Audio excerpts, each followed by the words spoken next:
একটা শব্দ বলবো না, 10টা মিনিট সহ্য হয় না।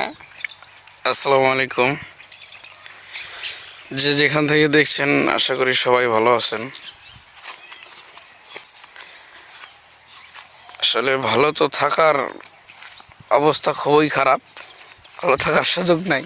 যাও ভিক্ষা করে নিয়ে আসি, চাটার গুষ্টি চাটে খেয়ে ভাইয়েরা। দাদু, আসলে দেশের যে অবস্থা, অনেকেই ভালো আছে আবার অনেকেই ভালো নাই, খুব কষ্টে দিন কাটাচ্ছে। তো সেক্ষেত্রে বন্যার পানি আরও মনে করেন যে মানুষের অনেক ক্ষয়ক্ষতি হয়ে গেছে, হচ্ছে। তো ভাই, যাদের আসলে সামর্থ্য আছে তারা বন্যা কবলিত মানুষদের পাশে যেয়ে দাঁড়ান, যাদের সামর্থ্য নাই তারা কিভাবে যেয়ে দাঁড়াবে?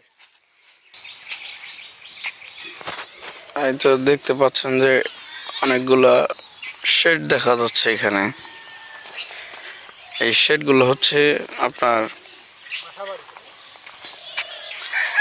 এই যে ফুলকপির চারার বেড তৈরি করা হয়েছে, এখানে চারা বোনা হয়েছে। তো উনি এই যে অনেকগুলো বেডে দেখবেন যে চারা মোটামুটি গাজাইছে, যেগুলা দেখতে পাচ্ছেন এগুলা সেইভাবে বেড আকারেই চারা বোনা হয়। কারণ এই যে দেখতে পাচ্ছেন যে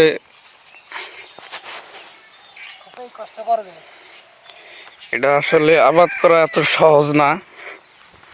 এই জন্যই দেখছেন যে সকালবেলা আইসাই মনে করেন যে এই চারাগুলোর রৌদ্র থেকে বাঁচানোর জন্য কাপড় দিয়ে ঢাকার ব্যবস্থা করতেছেন। এই যে অনেকে আবার খেতা কম্বল দিয়ে ঢেকে রাখছেন, দেখেন। কারণ বেশি যখন রোদ পাবে তখন চারাগুলো অটোমেটিকলি মারা যাবে। এই দেখতে পাচ্ছেন উনি এগুলো ঢেকে দিতেছেন।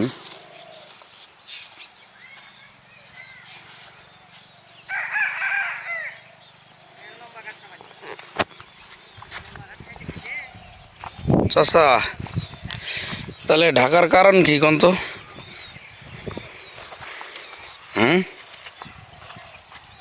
বলেন। তোমার ঢাকার এই এই যে ঢাকা যে দিতেছেন কি কারণে দিতেছেন কোন? তাপমাত্রা দেওয়া যাবে না, বেশি হালকা পাতলা তাপমাত্রা দিবা নাকিবে। বেশি তাপমাত্রা দিলে পড়ে যাবে, এই জন্য হালকা হালকা তাপমাত্রা দিয়ে উঠাইতে হবে, রোদটা জানে সহ্য পায়। এটা আসলে শীত মৌসুমের ফসল তো, কম্বল যা আছে সব দেওয়া লাগে, এজন্য এর বেশি রোদ সহ্য হয় না। খুবই হালকা পাতলা দিবেন নাকি। ক্রিটিক্যাল একটা চাষ। এটা শুরুর থেকে নিয়ে একবারে শেষ পর্যন্ত অনেক পরিশ্রম করা লাগে। ছোট বাচ্চার চেয়েও বেশি যত্ন করে মানুষ করতে হয়। দিনের মতো এইভাবে রাখতে হবে, তারপর জমিনে নাকি লাগাইতে হবে। দেখবেন পুরো বিষয়টা আপনাদের সাথে আমি অবশ্যই শেয়ার করব, শুরু থেকে শেষ পর্যন্ত। চারা বোনানোটা আপনাদেরকে দেখাইতে পারি নাই। আমার বাবাও আর কি এই কফি চাষ করেন, তো উনিও বেড তৈরি করছেন, আমি ছিলাম না। এই যে এই বেডটা যে দেখতে পাচ্ছেন এটা হচ্ছে আমার বাবা করছেন।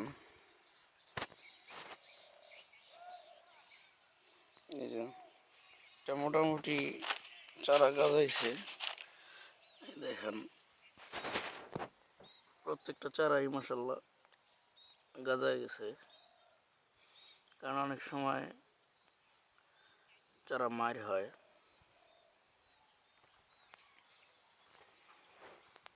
অনেক সময় চারা মার যাওয়ার কারণে এই দেখতে পাচ্ছেন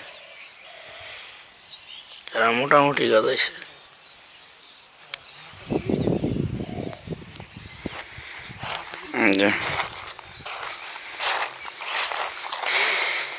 ধন্যবাদ সবাইকে।